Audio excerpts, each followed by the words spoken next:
જય ગુરુદેવ અને જય શ્રી કૃષ્ણ મિત્રો। આજે તો બપોરે બનાવવાના હતા રવાના ઢોકળા, એટલે મેં રવો છે ને પલાળીને રાખી દીધેલો જ હતો ને હવે તો રેડ કલરના ગાજરની સિઝન પૂરી થઈ ગઈ। હવે આવી ગયો ઉનાળો, એટલે હવે તો ઓરેન્જ ગાજર જ આવશે। અને પછી બનાવવાનું હતું આદુ મરચાં અને લસણની પેસ્ટ, એટલે મેં લસણને અને આદુને જો પીસ કરી નાખ્યા છે અને બ્લેન્ડરના જારમાં પીસવાનું છે, એટલે એ જારમાં હું બધા કટિંગ કરવા માંડી હતી આદુનું।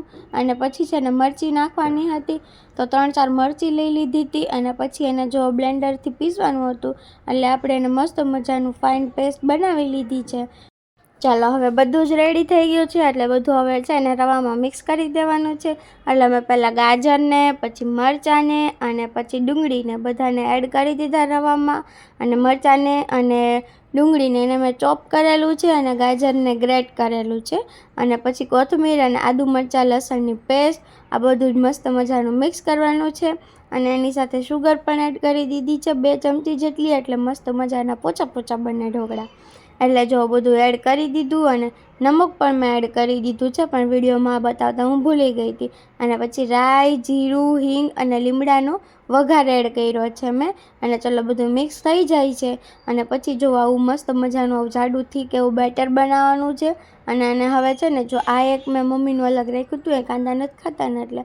અને પછી છે ને જો એમાં સોડા એડ કર્યા અને સોડાની ઉપર લીંબુ, અને પછી જો મસ્ત ફૂલી ગયું, એટલે આપણે એને થાળીમાં પાથરી દીધું છે। અને પછી એની ઉપર બ્લેક મરીનો પાવડર અને તલ છાંટી અને સ્ટીમરમાં સ્ટીમ કરવા માટે મેં રાખી દીધું।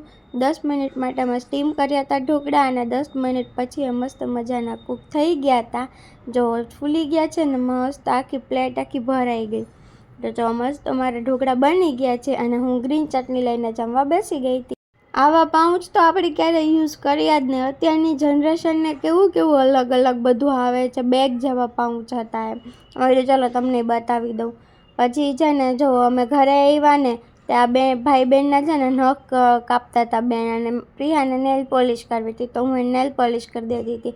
અને આ છે ને પાણીવાળું ગાદલું હતું, તેમાં યોગી રમતો હતો, નીચે એમાં માછલી ને એવું બધું હોય, એમાં પાણી ભરવાનું હોય।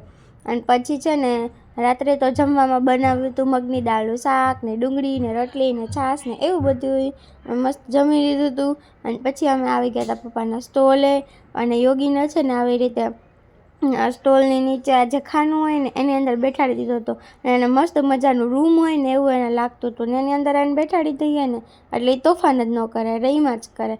ચલો આજ માટે આટલું જ, મળીએ નેક્સ્ટ વિડીયોમાં।